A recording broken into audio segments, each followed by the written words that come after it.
So I'm going to show you how. By the way, the word we use for this is psychopath. Okay? All right? If you have multiple personalities, you're a psychopath. All right, so I'm going to show you how they do this in Egypt. Remember, a pharaoh was born into that position, and so now the priests who control the pharaoh, they have to train that priest to have multiple personalities. The mystery today is, how would they do this? And again, we don't know, but I'm speculating how they would do this. Okay, so if you look at mythology, Egyptian mythology is different from all other world mythologies. There's Greek mythology, there's Chinese mythology, there's Babylonian mythology, but Egyptian mythology, it's unique. Okay, so I'm going to explain to you the basic contours of the mythology. Very simple. So there are three main characters in the mythology. There's Ra, the sun god.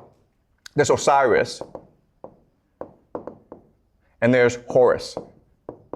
Okay, these are the three main gods that Egyptians worship. Ra is what gave life to the universe. He's a sun god. Osiris is the god of civilization. He built Egypt. Okay? And then Horus is the god of kingship of empire. He's the one who brings stability to the throne. Okay, so there are different stories associated with Ra, Osiris, and Horus. Ra, what he does is every night he goes into the underworld and he fights the serpent, Opithus. Every night, Opithus, the serpent, he's trying to swallow the sun to prevent the sun from rising. So Ra must kill him every night. Okay? And there are different ways that he kills Opithus. Sometimes he stabs Opithus with a knife. Sometimes he uses a lance. Sometimes he burns Opithus. Okay? Sometimes he strangles Opithus. But there are different ways that he kills Opithus. But rest assured, he kills Opithus every single night so that the sun can rise in the morning.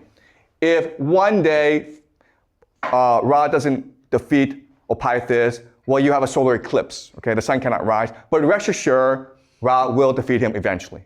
Okay? Eventually, Ra gives birth to Osiris. And Osiris is a great pharaoh. But his brother, Set, it's pronounced Seth, okay, but it's spelled Set. He is jealous. He wants the throne. So he tricks Osiris. One day he says to Osiris, look, I built a tomb, and this tomb is really comfortable. And so Osiris, oh, let me try. So Osiris jumps in the tomb, and he's like, whoa, it's really comfortable. And of course, Set then closes the tomb, and then throws the tomb away. Now, good news is that Osiris has a smart wife. He's pretty dumb, but Isis is pretty smart. So Isis is now looking for Osiris. And Set's like, oh, I can't allow Isis to find Osiris. So Set cuts Osiris into a million pieces, okay? So tomb, and then he cuts up Osiris and throws Osiris all around the world. But Isis is committed.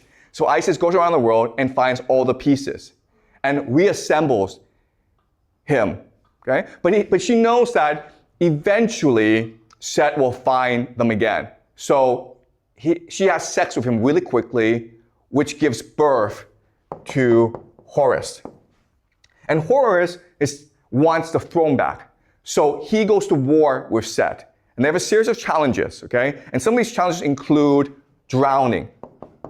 So what they do is they turn each other into hippos. They go into the bottom of the river and they see who can hold the breath the longest. They drown each other, okay, basically.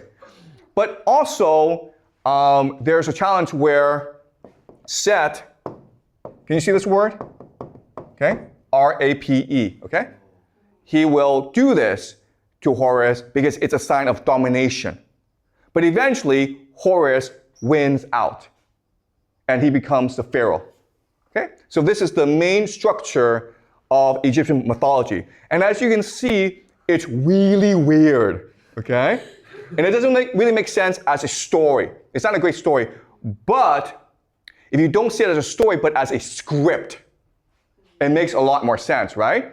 It's not something to be believed. It's something to be acted out, okay? Why? Because in Egyptian religion, in the religion,